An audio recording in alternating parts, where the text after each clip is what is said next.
pourquoi les produits made in Cameroun ne marchent pas? Alors, je me suis permis de faire cette vidéo rapidement pour relever un ensemble de constats que j'ai fait sur le terrain et en même temps également pour donner quelques conseils à mes amis entrepreneurs qui investissent, qui créent des marques made in Cameroun.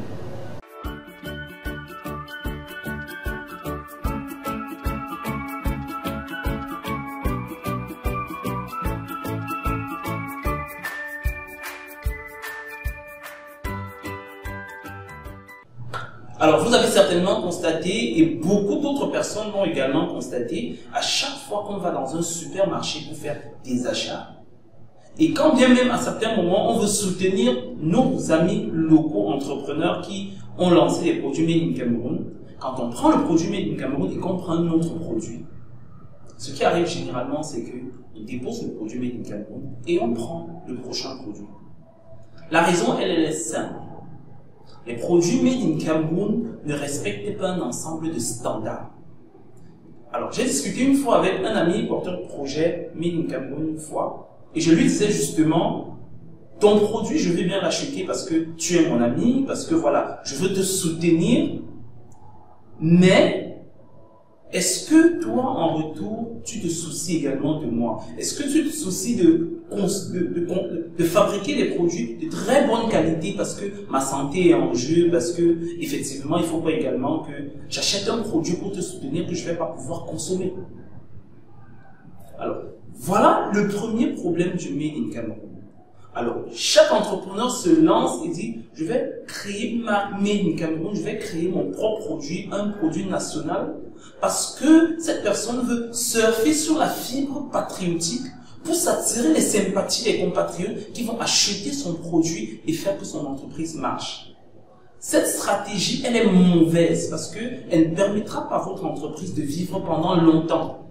On peut acheter parce que c'est la famille, parce que c'est le frère, un jour, 2 jours, 3 jours.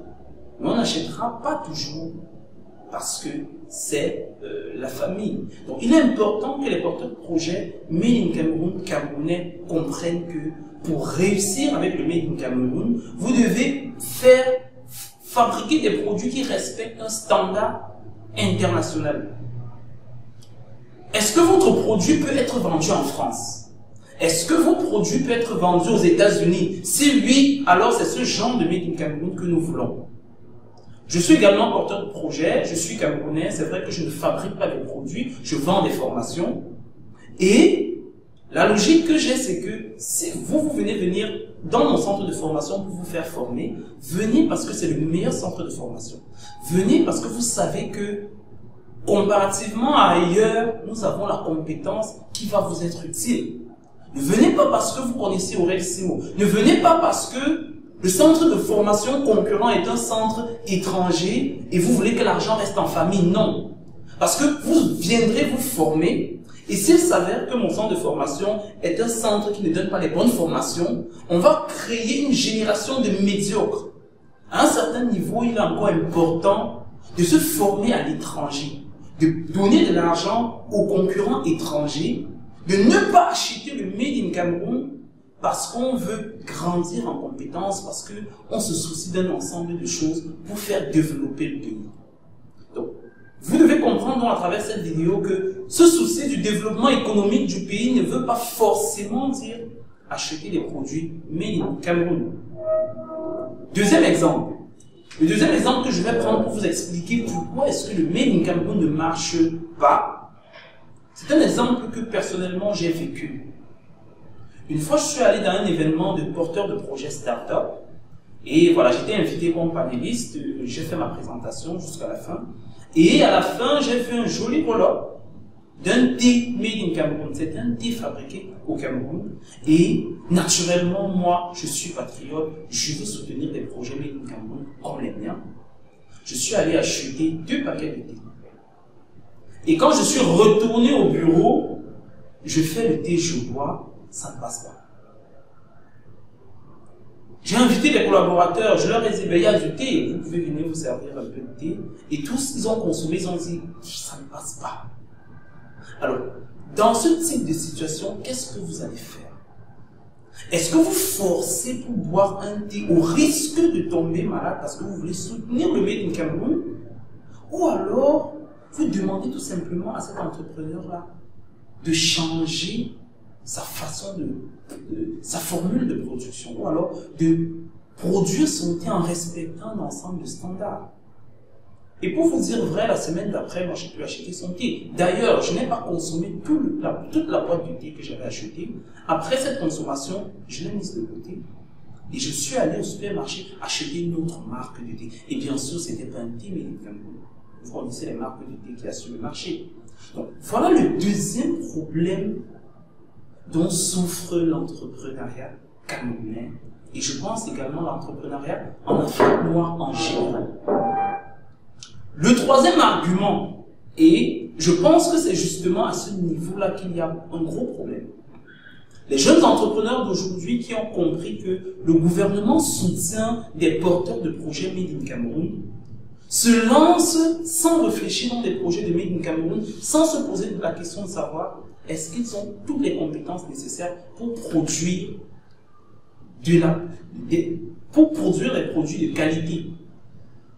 Ils ne se posent pas la question, on fabrique rapidement des produits Made in Cameroun, on s'en va voir le gouvernement, ça s'appelle le ministère du Commerce ou autre, et le gouvernement qui ne maîtrise pas et qui veut bien aider ces jeunes entrepreneurs-là, subventionne leurs projets et ils prennent des subventions et ils s'en vont. Donc, le véritable problème à ce niveau, c'est que ces entrepreneurs-là, en fait, ne sont pas là pour fabriquer des véritables produits Made in Cameroun qui peuvent être concurrentiels sur le marché international, non. Mais leur objectif premier, c'est d'avoir de l'argent, c'est d'avoir la subvention du gouvernement et après on voit ce qu'on peut faire. Voilà les gros problèmes que rencontrent les produits Made in Cameroun.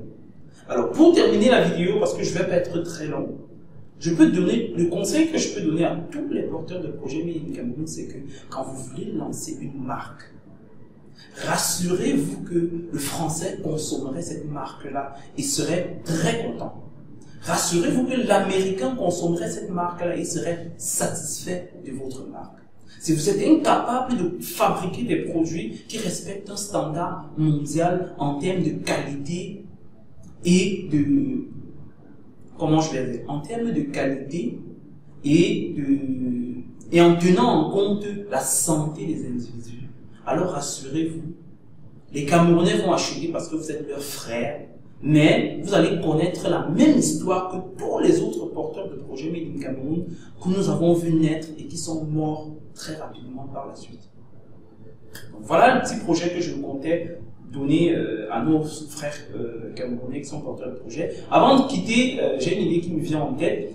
Une dernière chose, quand vous avez fait un produit de très bonne qualité, rassurez-vous également que le packaging soit attrayant. Rassurez-vous que le packaging donne l'envie d'acheter votre produit. Parce qu'il ne suffit pas seulement d'avoir le bon produit pour le vendre, mais il est aussi important que le client, une fois dans le supermarché, soit attiré par votre produit, avant même de découvrir que c'est un produit Made in Cameroun.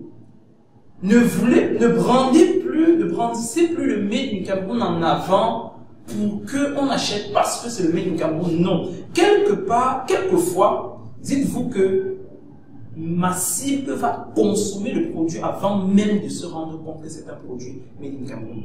Lorsque l'argument Made in Cameroun est toujours mis en avant, on a comme l'impression que c'est le seul argument que vous avez et raison pour laquelle votre produit ne marche pas. Je me souviens encore d'une marque de thé à base d'artémisia, parce que vous savez, quand le corona battait son plein, presque tout le monde s'est mis à l'artémisia. Et je pense que toi qui regardes cette vidéo également, tu as certainement déjà été en contact avec un sachet de thé à l'artémisia. Mais regardez à quoi ça ressemble.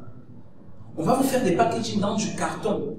On va imprimer quelque chose au jet d'encre et on va coller dessus et on va vous vendre le produit. Non, c'est pas une marque. C'est de la débrouillardise que les entrepreneurs locaux sont en train de faire. C'est de la débrouillardise. Pensez votre projet. Dites-vous que vous ne produisez pas pour le Cameroun, mais vous produisez pour un marché mondial. Respectez les standards mondiaux et rassurez-vous, nous allons tous acheter votre produit parce qu'il est de bonne qualité, parce qu'il est bien pour notre santé et la santé de nos enfants. On n'achètera plus vos produits tout simplement parce que c'est du Made in Cameroun. Voilà le secret que les porteurs de Made in Cameroun doivent avoir. Tant que vous n'allez pas avoir ce mindset-là quand vous produisez des marques Made in Cameroun, ces marques vivront pendant un temps, mais ne vivront plus par la suite. Alors c'est vrai qu'il y a d'autres problèmes également auxquels vous pourrez faire face, qui pourront peut-être faire que vous fermez les portes, mais n'étant pas un expert en entrepreneuriat et tout le reste, je vais me limiter à vous donner ce conseil ici sur le Made in Cameroun. Respectez déjà ce conseil ici et ça va marcher. Alors, pour terminer, je vais vous dire que, et je reconnais que tous les produits Made in Cameroun n'échouent pas. Et vous allez vous rendre compte sur notre marché que les produits Made in Cameroun qui n'échouent pas sont des produits qui ont été pensés selon le standard mondial, comme je vous le disais tantôt. Nous avons des grandes usines au Cameroun qui fabriquent des produits et qui les exportent même vers l'étranger. Je vais, sans publicité, vous parler du café UKO. J'ai eu à consommer 1, 2, 3 cafés, mais ce café-là, quand je le consomme, il y a une originalité. Vous voyez le packaging. Le packaging du café UKO, il est fabriqué avec une certaine originalité. Quand on regarde, on est fier de savoir que c'est du café made in Cameroun. Mais UKO ne fait pas de publicité en disant nous sommes made in Cameroun, nous sommes made in Cameroun. Mais dans la majorité des entreprises, c'est ce café-là qui est là, c'est ce café-là qui est consommé. Pensez un peu comme UKO, pensez un peu comme des producteurs de savon. Il y a des grandes usines, j'ai été très content de voir la très grande usine à Yassa, d'une marque de savon Azur. Donc, je vais donner le nom sans publicité. Azur, en fait, a une très grande usine. Et quand vous vous rendez compte qu'une entreprise implantée ici, qui appartient à un local et qui exporte ses produits dans la sous-région, c'est parce que cet entrepreneur n'a pas pensé le projet uniquement pour le Cameroun. Ce genre d'entrepreneur n'a même jamais dit que son savon était made in Cameroun, pourtant c'est le made in Cameroun. Nous avons beaucoup d'entreprises, beaucoup d'industries locales qui fabriquent des produits, qui vendent sur notre marché local, qui exportent dans la sous-région et qui n'ont même pas besoin de dire que c'est du made in Cameroun pour pouvoir réaliser des milliards de chiffres d'affaires. Mais aujourd'hui, malheureusement, nous constatons que les jeunes entrepreneurs, pour beaucoup d'entre eux, ils disent que c'est des start-up. Rapidement, du jour au lendemain, on crée une entreprise, on demande le soutien du gouvernement et on prend Made in Cameroun, Made in Cameroun. Et après, le produit ne marche pas. C'est tout pour cette vidéo, je vais pas être très long, donc je pense que ceux qui écoutaient la vidéo jusqu'au départ, depuis le début, ont compris le conseil que je vous ai donné. Donc, fabriquer des produits Made in Cameroun qui respectent un standard mondial. Des produits qui peuvent être vendus à l'étranger et partout dans le monde. Et non pas seulement au Cameroun.